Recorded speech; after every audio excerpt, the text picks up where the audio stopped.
Nico Iamaleava's camp claims they left over the offense and not just money. Bank on it, brought to you by Commercial Bank member FDIC. Life made better. Caleb calls shenanigans on this, and I can't argue with him. I mean, sometimes Caleb says people are lying. I'm like, that's a little too strong. We could be a little softer on that, but I got no argument whatsoever with Caleb's column. And if you want to put it in the chat, or I can, this is all bull. And this is all PR, Caleb, by the Iamaleava's family. Some front row sports or some stupid thing said a family member. Good Lord, I could go in his family and find a neighbor, and that be a family friend, and get a quote from him. And what do you think they're going to do, Caleb? They're going to back their neighbors.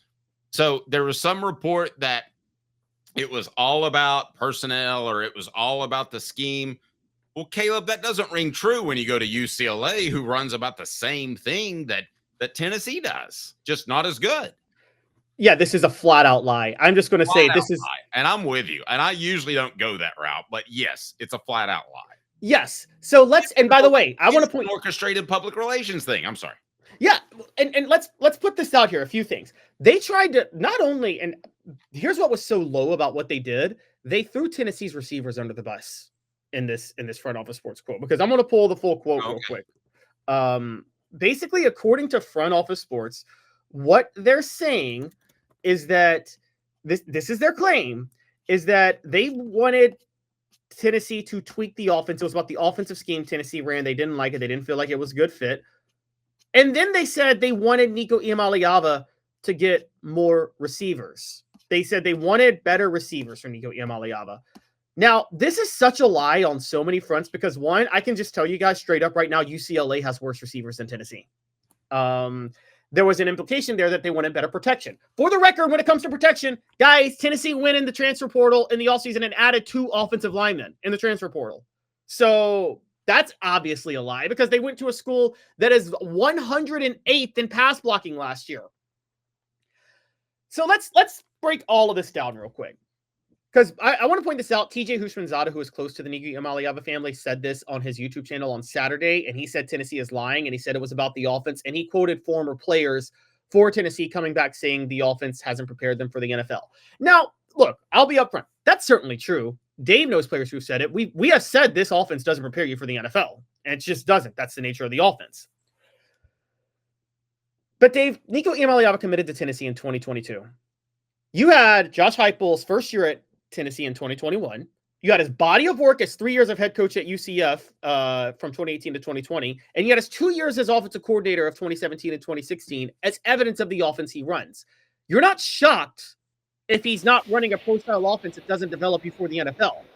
That just doesn't make sense to decide you want that now. You know what you're committing to Tennessee for. Someone on our message board said on Monday, Dave, and you weren't here, you don't commit to Tennessee to be coached for the NFL. You commit to Tennessee to put up video game numbers. That's the reason you commit to Tennessee. And Nico's camp saying it was about the offense. One, it's a lie, because they wouldn't have ever committed to Tennessee to begin with if that was the case. And two, and more importantly, they wouldn't have transferred to UCLA, because the other point about this with UCLA, poor pass protection. If it's about help, they have worse receivers. If it's about the offensive scheme, a first-year offensive coordinator who ran the spread at Indiana, so they're not preparing you for the NFL either.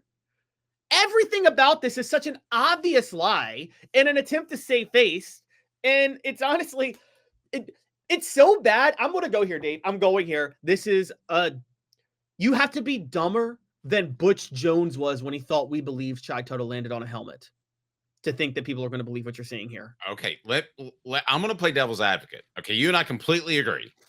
Okay, and give us the results of the previous poll question, and where are we now? Bank on it. Member commercial FDIC Life Made Better, brought to you by Commercial Bank. Give us the previous poll question, and then set the other one up, and then we'll tease that forward. All right, so Nico and his family ruined his career, too greedy, 79%, will still be fine, too talented, 20%. And I'm not going to give the results of this upcoming poll yet. You guys vote on it, but Nico left the Vols for simply money or anything else? Okay, Bank on it, brought to you by Commercial Bank. I think it's simply money. And I'm going to play devil's advocate with Caleb in 30 seconds. Commercial bank, guys. I can't tell you enough about commercial bank and how they take care of my finances. And I'm blessed to have them in my life. So whether it's commercial or personal, it's commercial bank. Member FDIC, life made better. Commercial Bank is your neighborhood bank. What makes us different from other banks? We understand that every customer has unique opportunities, challenges, and financial concerns. We don't expect you to fit into the same box as the next person or business. Whether it's purchasing a home, saving for your child's future, or planning for your next vacation, we're with you every step of the way to navigate life's big decisions. Commercial Bank. Okay, give us the results of the current poll question, and it's about cash. Nico left the Vols for Simply Money. Anything else? 87% say Simply Money, which is a pretty big number. Yeah, the answer is Simply Money.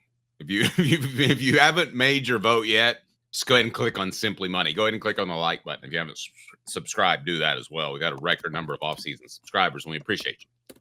All right, I'm going to play devil's advocate.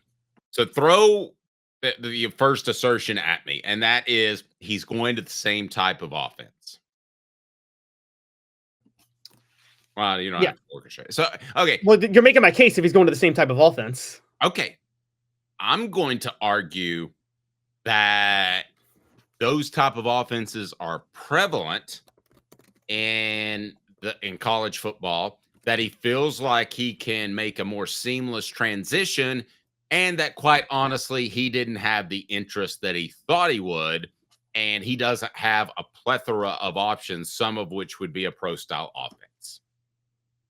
Doesn't sound like you're playing devil's advocate. It sounds like you're agreeing with me on this. Well, I mean, he's settled, but I don't think that. I don't think he planned to settle. I don't think he planned to settle, and that would be an argument that it's not just about money. Again, I agree with you.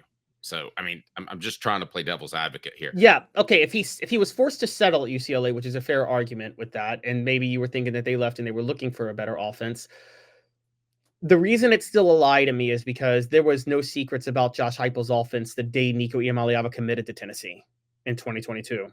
True. And you and I have talked about this for 3 years now. And for those on the message board, I know you guys say that there's no real pro-style offenses anymore. Yeah, but even on that standard, Josh Heupel's offense like really poorly prepares quarterbacks for the NFL. It's a known, and it poorly prepares receivers. The receiver routes they don't run those routes in the NFL, guys. It is Josh Heupel coaches his quarterbacks to look at one side of the field. That's it. And that's the biggest issue. It's not the receiver routes to me, because I thought last year they ran more routes as opposed to just running to space in 2022. So I have more of an issue with the fact that those in the video format, I'm looking left, I never look right. I'm looking right, I look right, I never look left. I mean, you don't see a receiver, you don't see a quarterback do that in the NFL. So I think there is something to be said for that. But again, he undermines that contention by going to a similar style of offense. He undermines that contention by committing to Tennessee in the first place. Josh Heupel, like I said, Josh Heupel developed this offense. Well, you know why? You know why he did that? Money. Cash. Yes, it was money. about cash. You got $2 million out of the chute, and he's like, did he even look at Josh Heupel's offense, or did his dad just say you're going there because they just gave me $2 million? His dad just said you're going there because they just gave me $2 million. Okay. Obviously. Let me play devil's advocate on something else. He knows Mike Matthews. He took him to LA, and he knows the rest of Tennessee's receivers. And he knows that receivers in their first year have struggled, and that receivers have been on the downward trend since 2022. So I'm playing devil's advocate, but he has no faith in Tennessee's receivers. First year, Chris Brazzell's will be in his second year starting. Mike Matthews is in his second year as a player at Tennessee. Nico worked with Mike Matthews. Every single sign in spring practice was that Mike Matthews was super elite. I don't know where Nico thought he could go to find a better receiver than Mike Matthews for him. And so devil's advocate on that part, I'm not believing it, because what school was going to take Nico that had better receivers? Right. And we're not going to break down UCLA's recent recruiting, but I guarantee you they didn't have a receiver ranked as high as Well, Mike Matthews out of high school or Chris Brazel in the transfer portal. I will guarantee you that. Yeah. Yeah. Neither ranked as high. Nor Braylon Staley in the slot, by the way. So, I mean, we can go there too. Okay. But let me take you another step further. And that is Tennessee has had what? About 12 players enter the transfer portal. The latest defensive back, John Slaughter. Nico's not worried about money. He's afraid, and we saw this happen with Butch Jones with assistant coaches, that this is a sinking ship and players are jumping like rats off of a sinking ship. Again, where could he think about? He's going to win less games at UCLA. Sorry, I play devil's advocate with myself. Where could he transfer to at the end of the spring portal that would not also be a sinking ship? I know to add to this, by the way, we have to throw this out here because we're forgetting this, guys. It ain't like the Iamaleavas have the best relationship with UCLA. I want to point this out. Madden Iamaleava was committed to UCLA and then flipped in December to Arkansas. And that had to be about cash money, man, because why would you go from UCLA, who does run a passing attack, to Arkansas, who's going to hunker down and run the ball on first, second, and half a third down?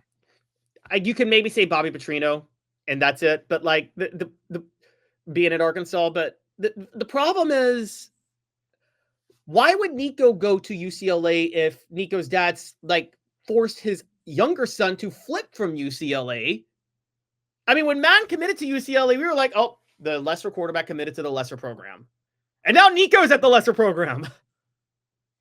No, I got no argument with that. I was playing devil's advocate for funsies. You know that. I agreed with your column, which I don't often do.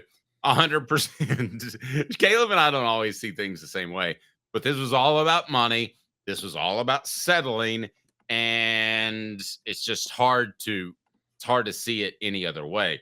A couple of people commenting on Mike Matthews because he went to LA with Nico in the offseason in January. I told you I didn't like a damn thing about that at the time. And would it stun me if I don't think he will, based on people I talked to. He's pretty locked in with his NIL deal. But would it stun me if UCLA is able to get rid of Aguilera? That frees up some NIL money. And then they say to themselves, hey, let's get a receiver quarterback combination and not just a quarterback. Let's get Mike Matthews. Let's call Nico and talk to Nico, because from what I'm told, the players on Tennessee's roster have turned against Nico. However, if there's one exception, it's probably Mike Matthews, right? Because you have a relationship with the quarterback. You would want him to throw the football to you. You wanted it to happen at Tennessee. If it happens to happen at LA, you do that. So, Caleb, that's the one player that I think you should be most concerned about. Could end up at UCLA, could enter the transfer portal, and if so, that's not good news for the Vols. Yeah, but the only reason I don't think Mike Matthews would do that, and if he goes to UCLA specifically, maybe because he could step in and start, but again, it's hard to get acclimated to an offense leaving after the spring portal window. And I think Mike Matthews sees his potential as the go-to wideout in Tennessee's system. And I think that who's throwing to him, man?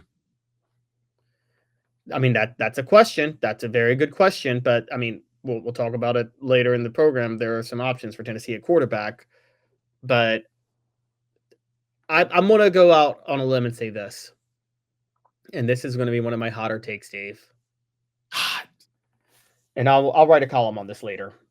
That's hot. I think Josh Heupel should stop spending as much money on elite quarterbacks and spend money on elite players elsewhere, and then just find a quarterback that can throw to a spot, because this is more about Heupel's system than it is the quarterback. Just don't get a quarterback not designed to run your system like Joe Milton, who wasn't built for the system. I like that. Be sure and bookmark us on offthehooksports.com, because that's a column I'm looking forward to reading.